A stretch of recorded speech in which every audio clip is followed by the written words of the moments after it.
मेरा नाम हेमा है। मैं फलों का ठेला लगाती थी क्योंकि मेरा पति लाचार हो गया था। अपने पति का इलाज कराने और अपने बच्चों का पेट पालने की खातिर मैं सुबह 6 बजे ही घर से फलों का थैला लेकर निकल जाती थी। पहले मैं ताजे ताजे फल थोक के भाव में खरीदती थी और उसके बाद उनको अपने ठेले पर सजाकर गली गली में अपना ठेला लेकर घूमती थी और फिर रात को ही घर पर आती थी। एक दिन एक बूढ़ा बाबा मेरे पास फल खरीदने के लिए आया था। जब मैंने उसे बड़े से बंगले के अंदर जाता हुआ देखा तो वह मेरे सर पर हाथ रखकर मेरे लिए प्रार्थना करने लगा और कहने लगा, बेटी, मेरी एक अमानत अपने पास रख लो। मैं कुछ दिनों के लिए यात्रा पर जा रहा हूँ। जब वहाँ से वापस आ जाऊँगा तो तुमसे अपना कीमती सामान वापस ले लूँगा। इसी तरह नंबर और एड्रेस लेकर चला गया था, मगर उसने मुझे सख्ती से मना किया था कि कभी भी मेरे सामान को मत खोलना। उस आदमी ने मुझे एक छोटा सा बॉक्स दिया था। मैं उनकी बात मान गई थी, मगर अब जब भी मैं सोकर उठती तो वह मेरे पैरों के नीचे रखी हुई होती और मेरी बेटी उसे देखकर बहुत डरती थी। एक दिन सच्चाई जानने के लिए मैंने वह बॉक्स खोलकर देखा तो मेरे पैरों से ज़मीन निकल गई थी, क्योंकि उसके अंदर मुझे तो पता भी नहीं था।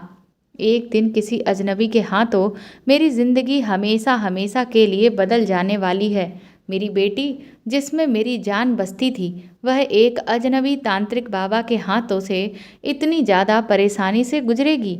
अगर इस बात का आइडिया मुझे पहले से होता तो शायद मैं उस आदमी की बातों में कभी ना आती, उस दिन घर से बाहर ही ना निकलती और अपने बच्चों को भूखा सुला देती। मुझे आइडिया नहीं था कि आज एक ऐसी सुबह मेरा इंतज़ार कर रही है जो मेरी ज़िंदगी को हमेशा हमेशा के लिए बदल देगी। मैं रोज़ के मुताबिक दिन निकलते ही अपना ठेला लेकर घर से निकल जाती थी। उस वक्त मेरे दोनों बच्चे सो रहे होते थे। मेरे पास एक बेटा था और एक बेटी थी। मेरी बेटी की उम्र 13 साल थी और मेरे छोटे बेटे की उम्र 8 साल थी। मेरी बेटी अपने छोटे भाई से लिपट कर सो रही थी, ऐसे जैसे वह अपने भाई की हिफाजत करना चाह रही हो। वह कह रही थी, मुझसे दूर चले जाओ, मैं तुम्हारी शक्ल नहीं देखना चाहती। आप मेरे पापा नहीं हो। अभी इसी वक्त मुझसे दूर हो जाओ, वरना मैं सब कुछ मम्मी को बता दूंगी। मैं ये सब सुनकर चौंक गई और घबराकर मैंने उसे जगाने की कोशिश की। मैं ऐसा पता करना चाह रही थी कि नींद में ऐसी बातें वो क्यों कर रही है, मगर फिर सोचा कि बच्ची है, बच्चे तो इस तरह के सपने देख लिया करते हैं। मुझे कहाँ पता था कि उसका ये सपना एक दिन सच हो जाएगा। उसके सपने के पीछे तो एक भयानक राज छुपा हुआ था। मैंने अपने छोटे बेटे को गौर से देखा तो वह भी गहरी नींद में सो रहा था। मेरा यही रूटीन था कि मैं सुबह 5 बजे उठकर घर की साफ सफाई करने के बाद बच्चों के लिए नाश्ता बनाकर टिफिन में रख जाया करती थी और अपने पति को नाश्ता दे दिया करती थी। अपने पति से कह देती कि ठीक से बच्चे जब उठ जाएं तो उन्हें ज़रूर नाश्ता करवा दे। रोज़ मेरे पति की आंखों में आंसू होते थे। आज पहले दिन ऐसा नहीं हुआ था, बल्कि वह तो हर दिन ही मुझे विदा करते हुए अपसेट हो जाते थे। कहते थे कि हेमा, मैंने तुमसे शादी इसलिए तो नहीं की थी कि तुम्हें इतनी बड़ी मुश्किल में डाल दूं। मैं उनको मुस्कुरा कर देखती और कहती कि मुश्किल में डालना किसी के हाथ में नहीं है। शायद भगवान को यही सब मंजूर था। ये आपका भी इम्तिहान है और मेरा भी। मुझे उम्मीद है कि हम इस कड़े इम्तिहान से जल्दी निकल जाएंगे। बस भगवान से प्रार्थना करते रहो कि हम दोनों जल्दी ही अपनी पहले वाली ज़िंदगी पर आ जाएं। मैं अपने पति से यह कहकर घर से निकल आई थी। अभी पहले मैं ताज़े फल खरीदने के लिए गई थी। आज भी मैं अपना ठेला लेकर घर से बाहर निकली थी। भगवान का शुक्र था कि इस फल के ठेले से हमारे घर का गुजर बसर अच्छी तरह से हो रहा था। बहुत सारी औरतें मुझसे फल खरीदने के लिए आई थीं। एक दिन मेरे पति अपने ऑफिस से घर आ रहे थे, तभी उनका एक्सीडेंट एक बड़ी सी कार से हो गया। वह बेचारे बिल्कुल लाचार हो गए थे। इस एक्सीडेंट की वजह से हमारे जुड़े हुए पैसे भी मेरे पति के इलाज पर लग गए थे। उस गाड़ी वाले का कुछ पता ही नहीं चल सका था जिसने मेरे पति का एक्सीडेंट किया था, क्योंकि उस गाड़ी वाले का नंबर हम नहीं जानते थे। अगर गाड़ी वाले का नंबर हमें पता होता तो हम उसकी पुलिस में रिपोर्ट दर्ज करवा देते थे, तो शायद उस कार वाले को सज़ा तो मिल ही जाती। वैसे तो हमारे देश का कानून इतना अच्छा नहीं है, लेकिन फिर भी मुझे थोड़ी उम्मीद थी कि भगवान हमारे साथ अच्छा ही करेगा। अगर उस कार वाले ने उस दिन मेरे पति की मदद कर दी होती और मौके पर उन्हें अस्पताल पहुंचा दिया जाता, तो आज मेरे पति इतने लाचार ना होते। मेरे पति के लाचार होने की वजह से ही मुझे ही घर की दाल रोटी चलाने के लिए काम करने घर से निकलना ही पड़ा था।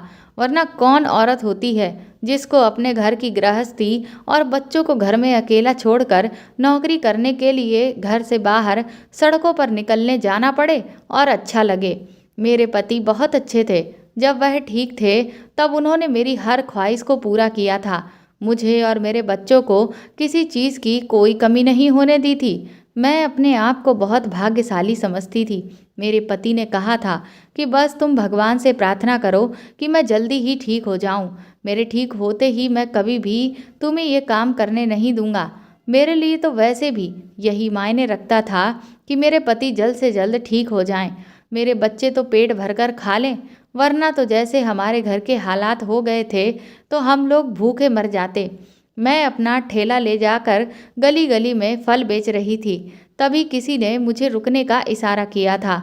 मैंने जब उसकी तरफ पलट कर देखा तो उसके हाथ में लाठी थी और उसने एक ढीला सा कुर्ता पहन रखा था। वह मुझे शक्ल से कोई बाबा जैसा लग रहा था। मैंने उसकी खातिर अपना ठेला रोक लिया था। वह जल्दी से मेरी तरफ बढ़ा और कहने लगे, मुझे 2 किलो सेव और 1 किलो अमरूद चाहिए। मैंने कहा, आप अपनी पसंद से फलों को छांट लो।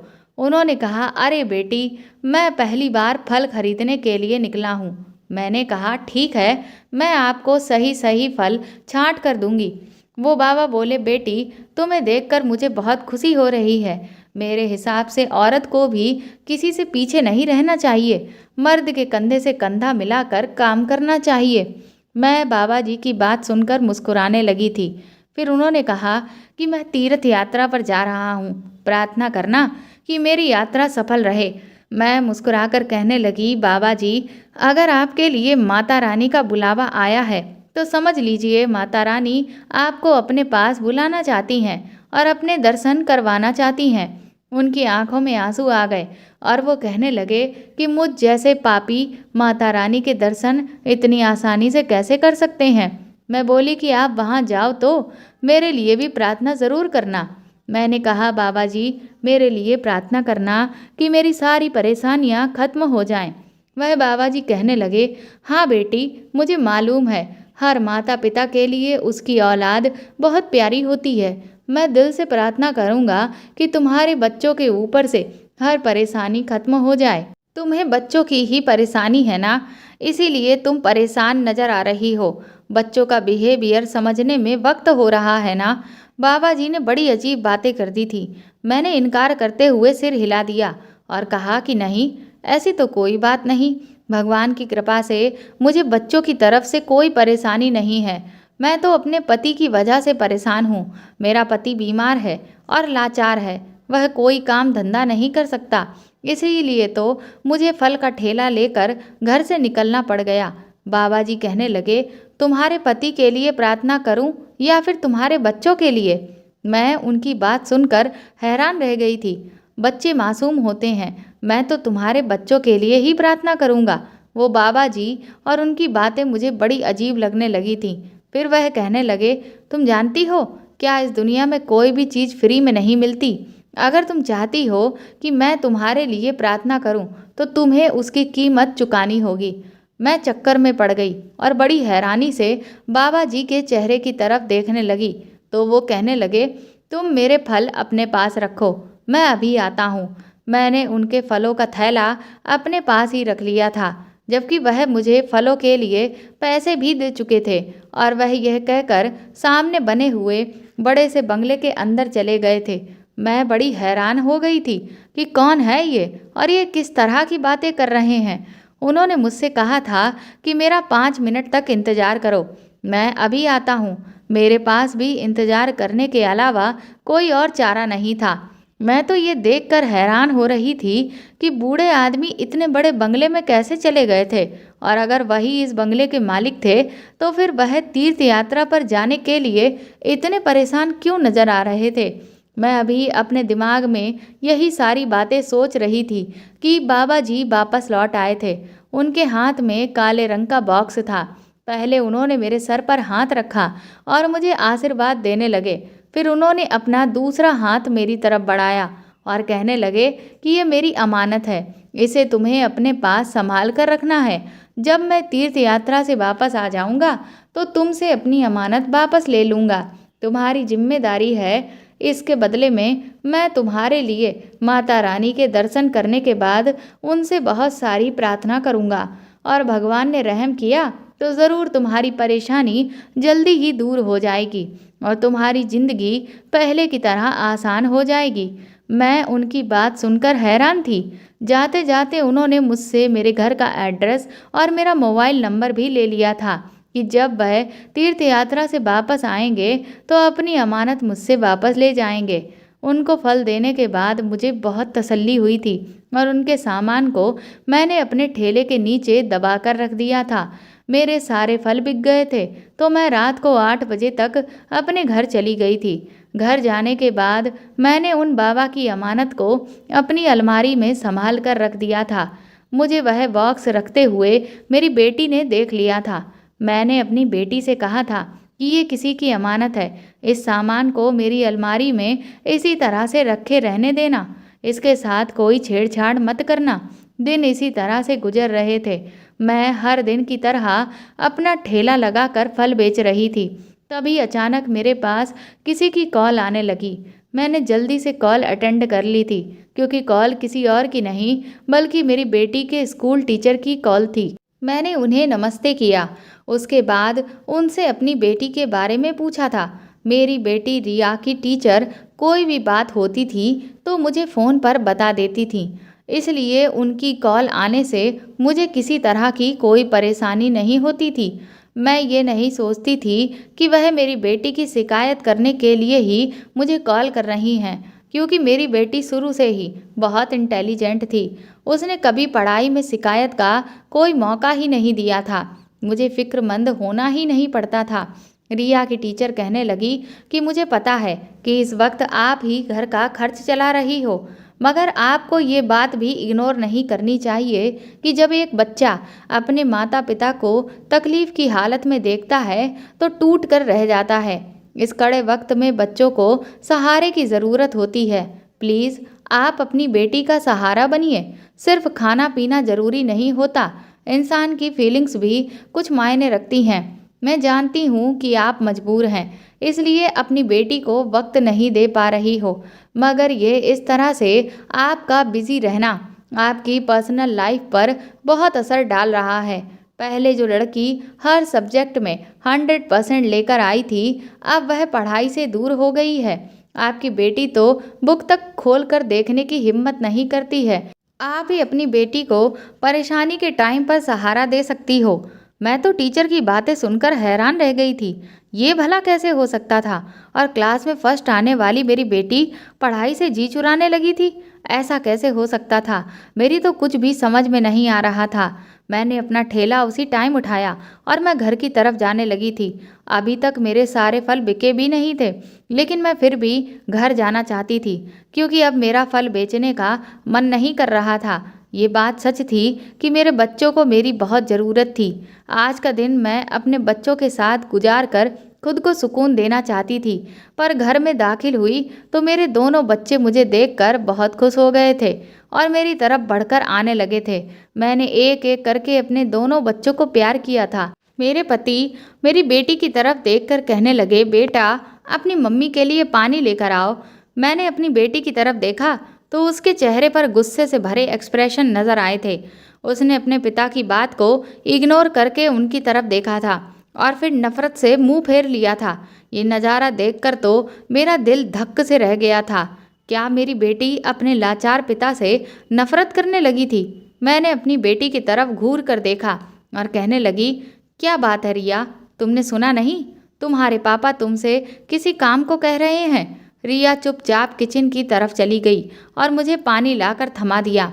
मेरा बेटा रोहन, वो तो मुझे बहुत खुश और रिलैक्स नज़र आ रहा था, जबकि मेरी बेटी की हालत मुझे कुछ अजीब सी लग रही थी। वह मुझे नॉर्मल नहीं लग रही थी। इसका मतलब ये था कि उसकी टीचर ठीक कह रही थी, वो सच में चेंज हो रही थी। मैंने रिया से कहा, तुम मेरे पास आकर बैठो, मुझे तुमसे कुछ बात करनी है।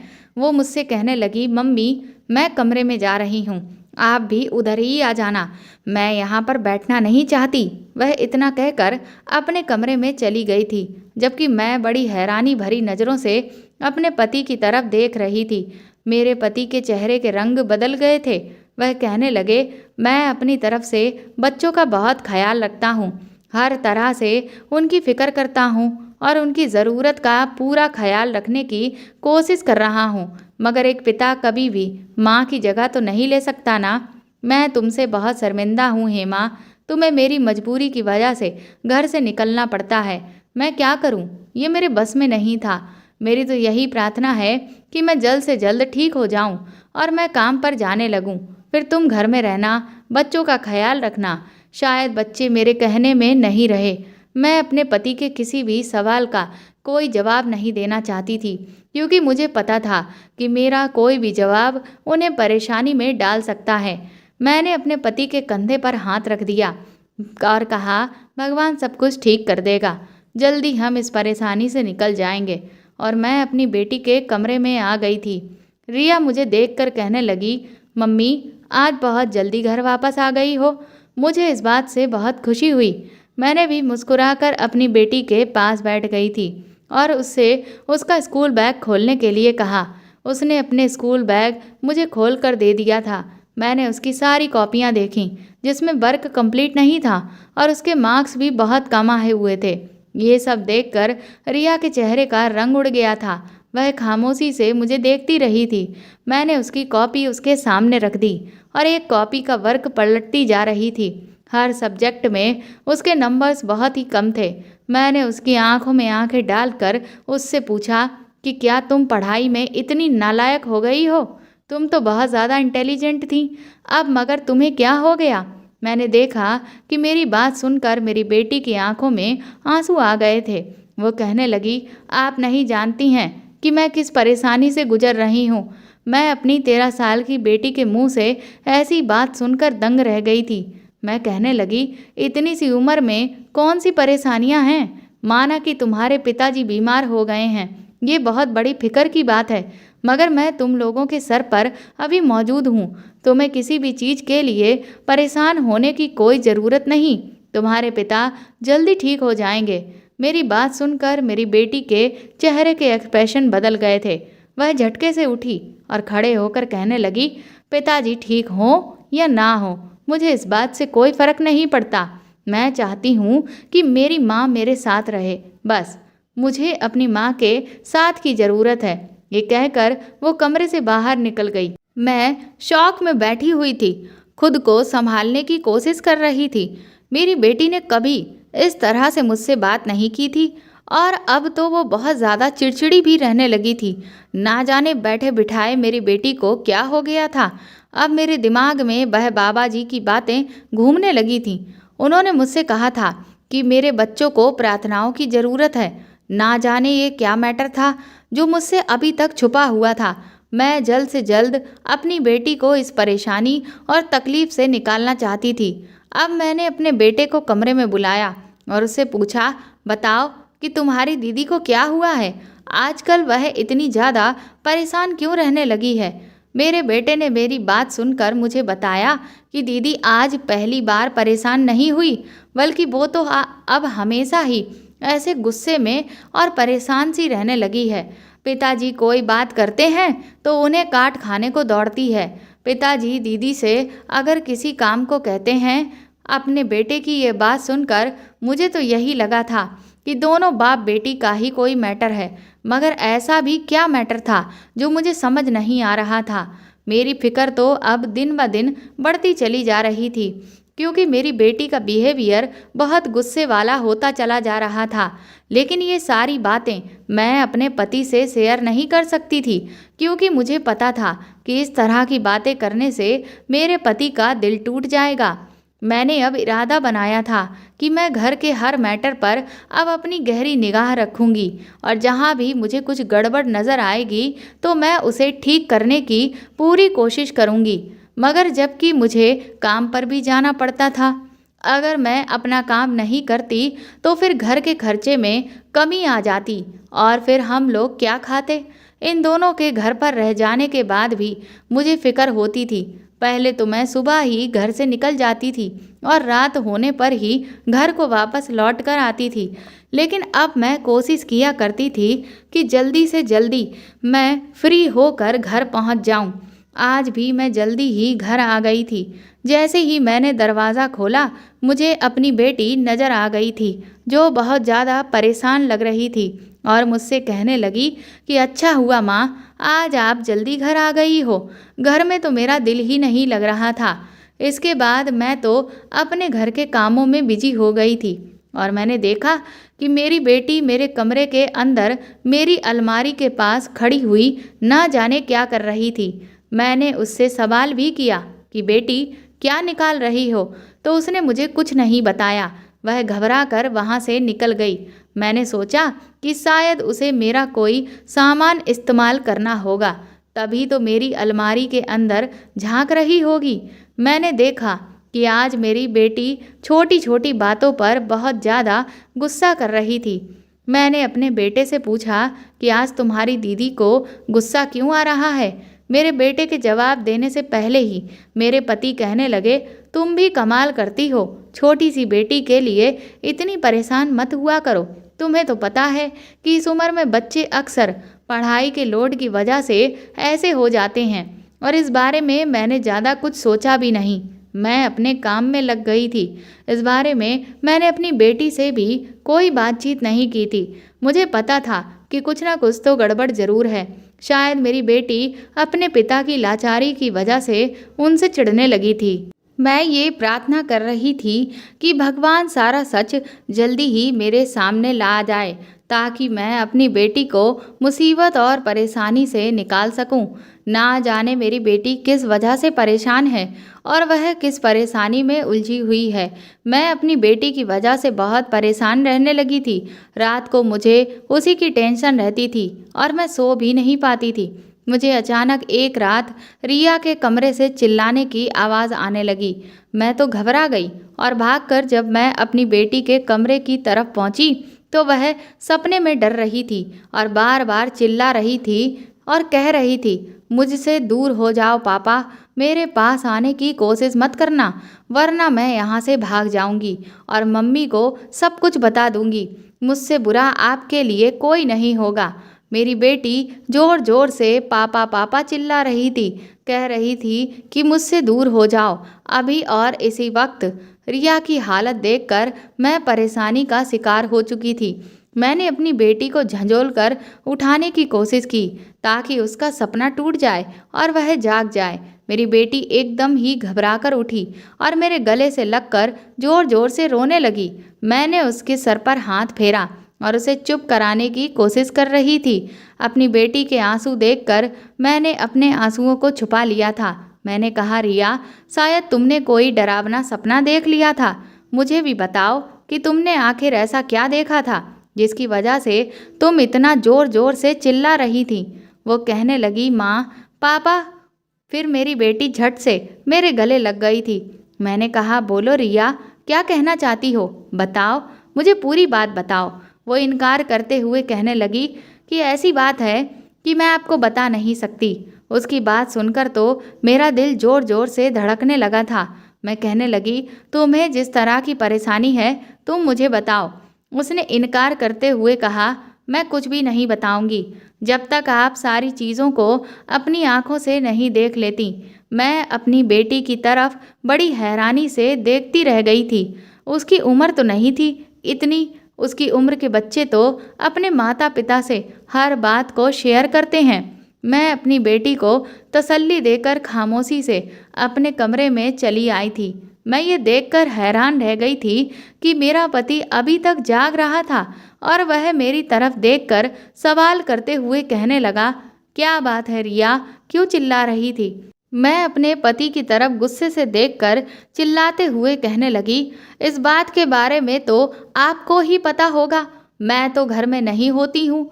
मुझे नहीं पता कि मेरी बेटी के दिमाग की हालत ऐसी क्यों हो गई है कि वह रातों को चिल्लाने लगी है, दिन भर अकेली रहती है।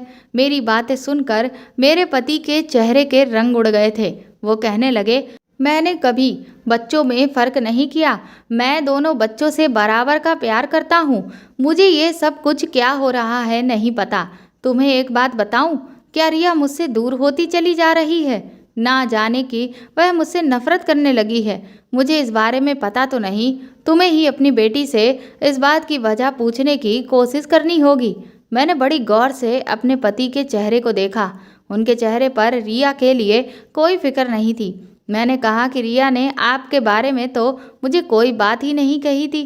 तब कहीं जाकर मेरे पति के चेहरे पर तसल्ली भरे एक्सप्रेशन आए थे। मगर सच कहूँ तो मेरा चैन सुकून बर्बाद हो चुका था। मैं बेबस हो चुकी थी। मेरी एक छोटी सी और बहुत खूबसूरत सी फैमिली थी। प्यार करने वाला पति था, 2 बच्चे थे, एक बेटी और एक बेटा। खुशहाल सी इस फैमिली में हमारी सिंपल सी जिंदगी बहुत अच्छी गुजर रही थी। फिर मेरे पति का एक्सीडेंट हो गया और हमारी खुशियों को नज़र लग गई। सब कुछ बर्बाद हो गया था। मैं घर में भी नहीं बैठ सकती थी। अगर ऐसा करती तो बहुत परेशानी आ जाती। और अपने बच्चों को कैसे पढ़ाती लिखाती, कैसे खाना खिलाती? मेरी बेटी की क्लास टीचर अभी भी मुझसे उसकी लगातार शिकायत कर रही थी। उनका यही कहना था कि मेरी बेटी पढ़ाई में बिल्कुल भी ठीक नहीं हुई है। ये बात मेरे लिए हैरान कर देने वाली थी, क्योंकि अब तो मेरी बेटी रात को मेरे सामने बैठकर पढ़ाई भी करती थी। अब मैं घर भी जल्दी से लौट कर आ जाया करती थी। आज भी मैं घर पर जल्दी आ गई थी। मैं जब अपने कमरे की तरफ आई तो मैंने देखा कि मेरी बेटी मेरी अलमारी में कुछ कर रही थी। जैसे ही मैं कमरे की तरफ गई तो वह घबरा गई और उसने अलमारी को बंद कर दिया। मैं इस बात को इग्नोर करते हुए अपने घर के काम में बिजी हो चुकी थी। रात हुई तो फिर से मेरी बेटी के कमरे से चिल्लाने की आवाज़ आने लगी थी। घबराकर उसके कमरे में गई तो बिल्कुल पहले वाले शब्द ही दोहरा रही थी। वो कह रही थी कि पापा मुझसे दूर हो जाओ। इससे पहले कि मैं उसे नींद से जगाती, मेरी नज़र बॉक्स पर पड़ी थी। ये वही बॉक्स था जो उस बाबा जी ने मुझे अमानत के तौर पर रखने के लिए दिया था, जो कुछ दिनों पहले मेरे पास फल खरीदने के लिए आए थे और मुझे तीर्थ यात्रा पर जाने के बारे में बता रहे थे। ये तो मेरे पास उनकी अमानत थी। मैंने सोचा कि मेरी बेटी ने जरूर इस बॉक्स को खोलकर देख लिया है, तभी ये सब कुछ हो रहा है और उसकी हालत भी ऐसी हो गई। मैं जल्दी से उठी और मैं वापस अपने कमरे में बनी हुई अलमारी में उसे रख आई थी। मैंने अभी तक बॉक्स को अपनी अलमारी से निकाला ही नहीं था। शायद मेरी बेटी ने इसको निकाल लिया होगा। मैं यही सोचकर नहीं निकाल रही थी कि ये उस बूढ़े आदमी की अमानत है। कब वो इसे लेने के लिए आ जाए, मुझे एक दिन उनकी अमानत वापस तो करनी ही थी। फिलहाल मैंने इस बॉक्स को अपनी अलमारी में दोबारा से उसी जगह पर रख दिया था जहाँ से मेरी बेटी ने उसे उठाया था। अगले दिन फिर से जब मैं अपने घर पर आई तो मैंने देखा कि मेरी बेटी अलमारी में कुछ कर रही थी और मुझे देखते ही उसने जल्दी से अलमारी को बंद कर दिया। मैं समझ गई थी कि मेरी बेटी बॉक्स को निकालने की कोशिश कर रही है। मैंने ये सब देखकर अपनी बेटी को बहुत डांट दिया कि ये किसी की अमानत है, इसे अब निकालने की कोशिश मत करना। मेरी बेटी को गुस्सा तो बहुत जल्दी आ जाता था, मगर वह चुप कर जाया करती थी। मैंने महसूस किया था कि वह धीरे धीरे नॉर्मल होने लगी थी। कुछ दिन इसी तरह से गुजरने लगे थे। एक दिन जब मैं रात को घर पर आई तो मैंने देखा कि मेरी बेटी खाना खाकर सो चुकी है। आज वह मेरे आने से पहले ही सो गई थी। मैंने अपने छोटे बेटे और पति को खाना खिलाया। उसके बाद मैं भी अपने कमरे में सोने के लिए लेट गई थी। तभी रात को मेरी आंख खुली और मैंने देखा कि उस बाबा जी का वही बॉक्स मेरे पैरों में पड़ा हुआ है। मैं ये देखकर बहुत घबरा गई थी। ये मेरे पैरों में क्या कर रहा है? मुझे ऐसा महसूस हुआ कि जैसे घर में कोई जाग रहा है। मैंने अपने कमरे के बाहर झांक कर देखा तो मेरी बेटी बाहर हॉल में टहल रही थी। मैंने देखा कि मेरे पति भी जाग रहे थे और दरवाजे से बाहर खड़े हुए मेरी बेटी को टहलते हुए चोरी चुपके देख रहे थे। मैंने अपने पति का हाथ पकड़ा और उनसे कहा कि मुझे बताओ कि ये सब कुछ क्या हो रहा है। अब मैं अपनी बेटी से कोई सवाल नहीं करूँगी, मैं सब कुछ आपसे पूछना चाहती हूँ। मेरे पति कहने लगे, हेमा, मैं भी सच कह रहा हूँ कि मुझे कुछ नहीं पता। ना जाने हमारी बेटी को क्या हो गया, तुम ही मुझे बताओ। मैंने कहा कि रातों को सपने में बार बार अपने पिता से डरने लगी है। वो सपने में बार बार कहती है कि पापा मुझसे दूर हो जाओ, मुझे बताओ कि तुमने मेरी बेटी के साथ क्या किया है। उसे कुछ तो ऐसा कहा है जिसकी वजह से वो ऐसे कर रही है। मेरे पति मेरी तरफ घबरा कर देखने लगे। उन्होंने उदासी सा चेहरा बना लिया था और फिर वो कहने लगे कि तुम मुझ पर शक कर रही हो, रिया के पिता पर शक कर रही हो। तुम जानती हो ना, सिर्फ तुम ही उसकी माँ नहीं हो, बल्कि मैं भी तो उसका पिता हूँ। तुम मुझ पर इल्ज़ाम कैसे लगा सकती हो? हेमा, मैंने कभी उसे अपने बेटे से कम नहीं समझा। मैं अपने पति से कहने लगी, पता नहीं फिर हमारे घर में ये सब कुछ क्या हो गया, मेरी बेटी की हालत कैसी हो गई। मैं रोते हुए पीछे की तरफ पलटी ही थी, तभी मैंने देखा मेरी नज़र बॉक्स की तरफ गई। मैंने सोचा कि ज़रूर इस बॉक्स में ही कुछ गड़बड़ है। बार बार अलमारी से मुझे ये बाहर मिलता है, मेरी बेटी ने ही यहाँ पर रखा है। मैंने आज फैसला कर लिया था कि मैं इसे खोल कर ही रहूँगी, जबकि उस बाबा जी ने मुझे मना किया था कि किसी भी हाल में मेरे सामान को खोलने की कोशिश मत करना। लेकिन मुझे कहीं ना कहीं एहसास हो रहा था कि मेरे घर में फसाद की जड़ यही बॉक्स है। जिस दिन से मैं इसको अपने घर में लेकर आई थी, उसी दिन से मेरी बेटी का बिहेवियर बदल चुका था। मैंने उस बॉक्स को जैसे ही खोल कर देखा तो मेरी आंखें फटी की फटी रह गईं, क्योंकि उस बॉक्स के अंदर तो एक डायरी रखी हुई थी। मैंने उसे पढ़ने की कोशिश की। उसके अंदर मेरे बीते हुए कल की कहानी लिखी हुई थी, जो कि मेरे पहले पति ने लिखी थी, और मेरी बेटी के साथ मेरे पहले पति की फ़ोटो भी थी। मैं समझ गई थी कि क्या माजरा है। मेरी बेटी ने डायरी पढ़ी है और फ़ोटो देख लिया है, तभी वह अपने पिता से इस तरह का बिहेवियर कर रही है, क्योंकि इस डायरी में साफ साफ लिखा हुआ था कि वह मेरे पहले पति की बेटी है और मेरा पति उसे लेना चाहता है। वह मेरे दूसरे पति की बेटी नहीं है, इसलिए वह अपने पिता से नफरत करने लगी है।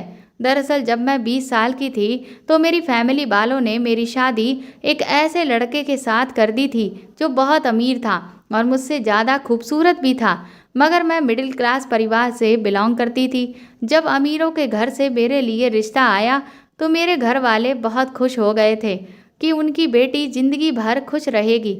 लेकिन शादी के बाद मेरा पति दिन रात मुझे ताने दिया करता था कि ना तो तुम खूबसूरत हो और ना ही तुम हमारे स्टैंडर्ड की हो। मैं बहुत परेशान रहती थी। मेरा पति चाहता था कि वह दूसरी शादी करे और मुझे अपनी ज़िंदगी से निकाल दे। मैं उसे मना करती थी और कहती थी कि मैं ही तुम्हारी पत्नी हूँ, लेकिन फिर भी उसने कुछ महीनों के बाद ही मुझे डाइवोर्स दे दिया। उस दौरान मैं प्रेग्नेंट हो गई थी। उस वक्त मेरे पेट में रिया थी। रिया मेरे पहले पति की बेटी थी। ये बात मैं अपने पति को बता बता कर उस वक्त थक गई थी, लेकिन वो था कि अपनी ज़िद पर अड़ा था और कुछ भी समझ ही नहीं रहा था। इसलिए जब मेरा डाइवोर्स हो गया तो मैं अपने मायके आ गई। अब मेरी प्रेगनेंसी की शुरुआत के ही दिन थे। फिर मेरे घर मेरे दूसरे पति का रिश्ता आया। उनकी पहली पत्नी मर चुकी थी। मेरे घर वालों ने सारी अच्छी बुरी बातें देखकर मेरी शादी मेरे दूसरे पति के साथ करवा दी। 1 महीने के अंदर मेरा डाइवोर्स भी हो गया और दूसरी शादी भी हो गई थी। फिर जब 9 महीने के बाद मेरी बेटी पैदा हुई तो मैंने अपने पति को बता दिया था कि ये तुम्हारी बेटी नहीं है, मेरे पहले पति की है। मेरे पति ने कहा कि कोई बात नहीं, मुझे इस बात से कोई फ़र्क नहीं पड़ता, इसे मैं अपनी औलाद की तरह ही रखूँगा। फिर कुछ सालों के बाद मेरा बेटा पैदा हुआ और इसी तरह मेरी फैमिली कंप्लीट हो गई। मेरा दूसरा पति गरीब ज़रूर था, लेकिन मुझे बहुत प्यार करता था और हमेशा उसने मेरा साथ दिया था। मैं वह डायरी और फोटो लेकर अपनी बेटी के पास चली गई। मैंने कहा, तुम्हें गलतफहमी हुई है। मैंने अपनी बेटी को बताया कि ये आदमी किसी लालच की वजह से तुम्हें वापस लेना चाहता है। ये बहुत बुरा आदमी है। ना जाने क्यों इतने सालों बाद इसे अपनी बेटी की याद आ गई। मैं प्रेग्नेंट थी तब, ये जानते हुए भी उसने मुझे छोड़ दिया था कि तुम मेरे पेट में हो, और अब इतने सालों बाद ये कहाँ से आ गया। रिया बोली, माँ, वो मुझे रास्ते में रोक लेता है और कहता है कि मैं तुम्हारा पापा हूँ। अपनी माँ को भी जाकर बता दो कि मैं तुम्हें लेकर जाना चाहता हूँ। मेरा घर बहुत बड़ा है, तुम मेरे घर में बहुत खुश रहोगी। मुझे लगा कि आप पता नहीं मेरी बात मानोगी कि नहीं, इसलिए मैंने आपको कुछ नहीं बताया था। और उसने ज़बरदस्ती मेरे साथ अपनी फ़ोटो खींच कर रख ली थी, और ना जाने कैसे इस सामान में ये डायरी और फ़ोटो आ गई जो आप ही लेकर आई थी। तब आपने मुझे सख्ती से मना किया था कि इसको मत देखना, लेकिन मुझे तो इंटरेस्ट आ गया था, इसलिए मैंने आपके पीछे चोरी से इसे खोल कर देख लिया। ये सब देखकर मैं बहुत डरी हुई थी कि अब वो ज़बरदस्ती मुझे अपने साथ लेकर चला जाएगा। मुझे आपके अलावा किसी और के साथ नहीं रहना। मैं आपके साथ रहना चाहती हूँ, और यही वजह है कि मैं पापा से भी नफ़रत करने लगी हूँ। मैं अपना सारा गुस्सा उन पर निकाल देती हूँ। मेरे पति भी अपनी बेटी के आंसू पोंछ रहे थे। मेरी बेटी ने मेरे पति से भी माफ़ी मांगी। मेरे पति ने कहा कि तुम फिक्र मत करो, मैं कोर्ट में केस करूँगा और कभी भी वह आदमी तुम्हें तंग नहीं करेगा। हमने पुलिस स्टेशन में रिपोर्ट दर्ज कर दी थी और हमारा मुकदमा भी दर्ज हो चुका था। मेरी बेटी ने पुलिस को बयान दिया और ये भी कहा कि आदमी मेरी बेटी को बीच रास्ते में रोककर तंग करता है। उसकी इस हरकत पर उसे अरेस्ट कर लिया गया और खुशी खुशी मेरी बेटी की कस्टडी हम दोनों पति पत्नी को मिल गई। दरअसल वो बाबा बाला आदमी कोई और नहीं बल्कि मेरा पहला पति ही था। उसे पता था कि जब वह मेरे सामने आएगा तो मैं उसे ढंग से बात नहीं करूंगी, इसलिए उसने मेरी बेटी को आते जाते तंग करना शुरू कर दिया।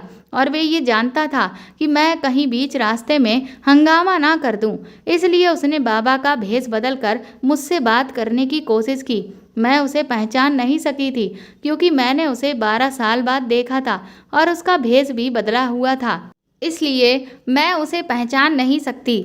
उसने मुझे अपनी बातों में ले लिया और मुझे अपना वो बॉक्स दे दिया।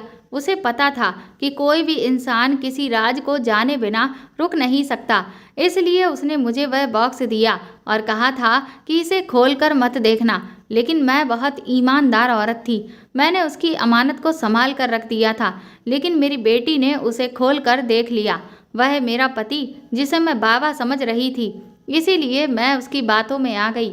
मेरी बेटी इस धोखे का शिकार हो गई और वह अपने पिता से भी नफरत करने लगी थी। मैंने भी अपने पति से माफ़ी मांग ली थी। अब हम लोग अपनी ज़िंदगी में खुशी खुशी रह रहे हैं। मैं अभी भी फल का ठेला लगाती हूँ। बस भगवान से प्रार्थना है कि वह मेरे पति को जल्द से जल्द ठीक कर दें। वैसे मेरे पति अब काफ़ी रिकवर हो चुके हैं, जल्द ही वो नौकरी पर जाने के लिए तैयार हो जाएंगे। लेकिन हम लोग अपनी ज़िंदगी में बहुत खुश हैं। अब मेरी बेटी भी बिल्कुल ठीक हो गई है। तो दोस्तों, आपको ये कहानी कैसी लगी हमें कमेंट करके ज़रूर बताएं, और प्लीज़ इस कहानी को ज़्यादा से ज़्यादा शेयर और लाइक करके मेरे चैनल को सपोर्ट करें। साथ ही अगर आप चाहें तो मुझे सुपर थैंक्स भी खरीद कर दे सकते हैं। सुपर थैंक्स का ऑप्शन आपको इस वीडियो के नीचे दिए हुए सभी ऑप्शंस में दिख जाएगा, जो कि हार्ट शेप में बने हुए डॉलर के साइन के तौर पर है। और अगर आप मेरे चैनल पर नए हैं तो सब्सक्राइब करके बेल आइकन को ज़रूर दबा दीजिएगा, ताकि आगे भी मैं आपको ऐसी ही अच्छी कहानियाँ सुनाती रहूँ। Thank you.